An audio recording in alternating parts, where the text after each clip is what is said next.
Tropical storm Fernand has formed, and it could pose some problems to Bermuda.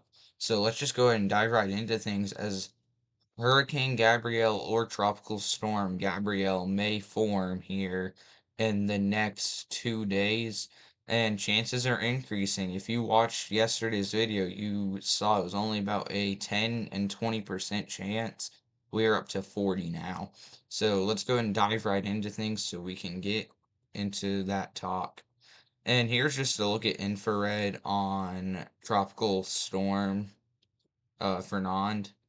And as you can tell, pretty disorganized showers right now, but this is our main area. So we go ahead and take a look here at the cone. You can tell we expect it Fernand to stay a tropical storm for the whole time and stay well to the east of Bermuda.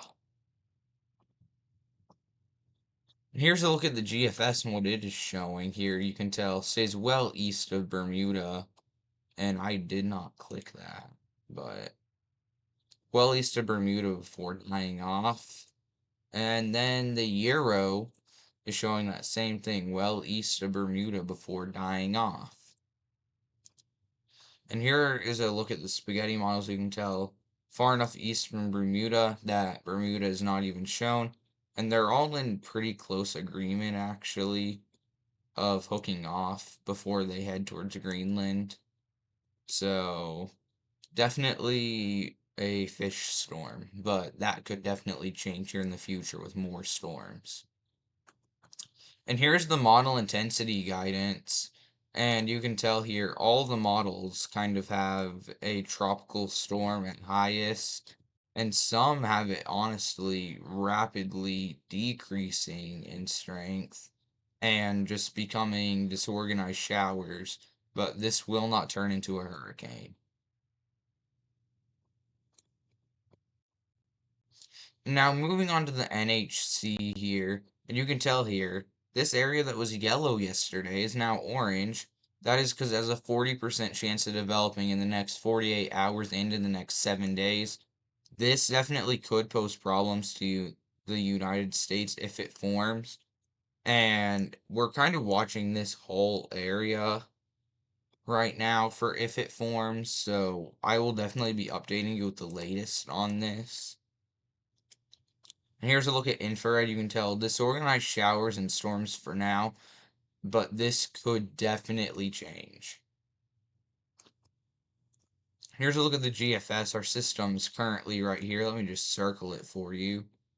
Right here is our system, and if we go ahead and start to bring this forward, you can tell our low pressure system goes away, but it redevelops and kind of starts moving up through parts of the peninsula connecting Mexico and South America. So we definitely need to be watching it closely, and it definitely could develop, and if it does, we could definitely see problems. And here's the Euro on what could happen. And Euro is kind of in agreement too with it developing that low pressure system again and coming awfully close to the United States as maybe a tropical storm. So does this look to be a hurricane? Probably not. Could it? Yeah, it definitely could. Things can definitely change.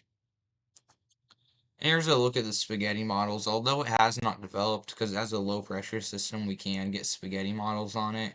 You can tell a few spaghetti models actually have it coming near Florida or through Florida as a hurricane.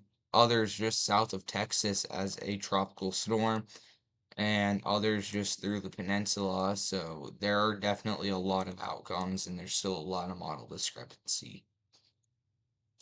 You can tell here, not very many, but there are a few models that have it getting to Cat 1 and almost Cat 2 intensity, with most of them actually showing a tropical storm occurring, though. So is this going to form? Can't say for sure, but it's definitely looking more likely. Here are my landfall chances. I put a low chance along the Gulf Coast in the western side of Florida. I do think that this area is a bit more uncertain along with this area. So this is probably our main area here if it were to make landfall, but we will just have to see.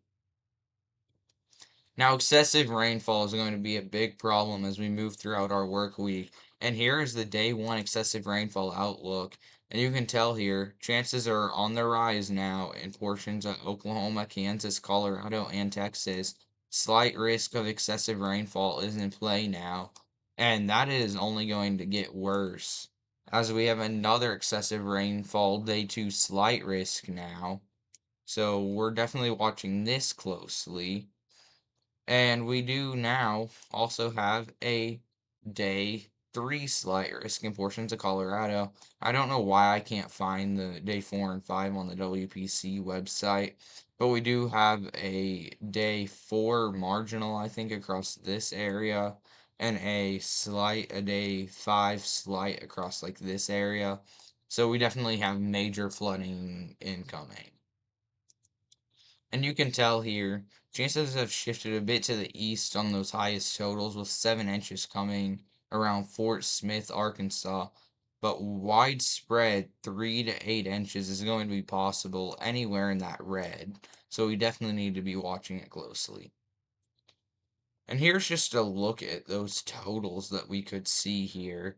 And if we go and pull this to September 1st, the beginning of September, here you can tell lots of rain falls between Colorado and Fort Smith, a widespread 1 to 3 with isolated areas up to 7 to 8 inches. So we're definitely watching this very closely.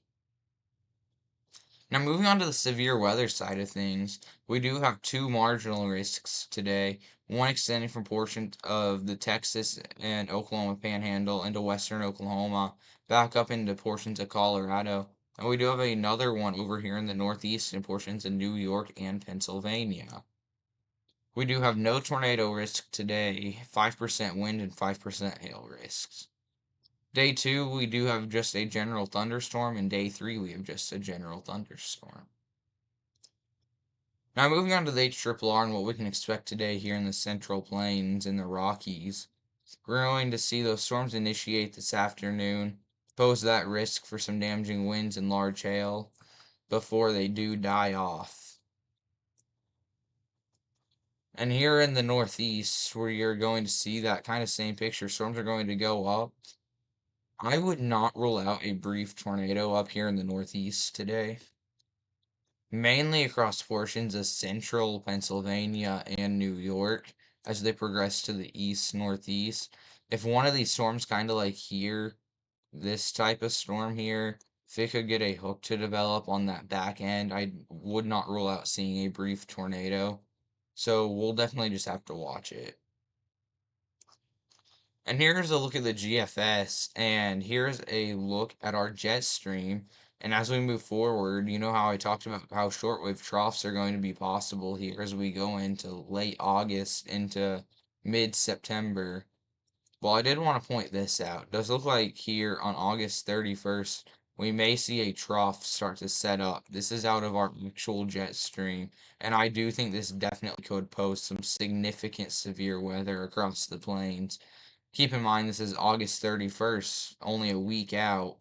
So we definitely need to be watching it. And I do think actually multiple severe events are going to be possible in the plains as we head throughout our first week of September.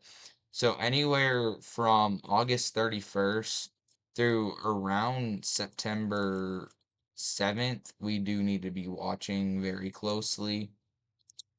If we go ahead and look at here for, if we're going to go and take a look here, for August 31st, you can tell here our excessive rainfall, they're just slow moving storms.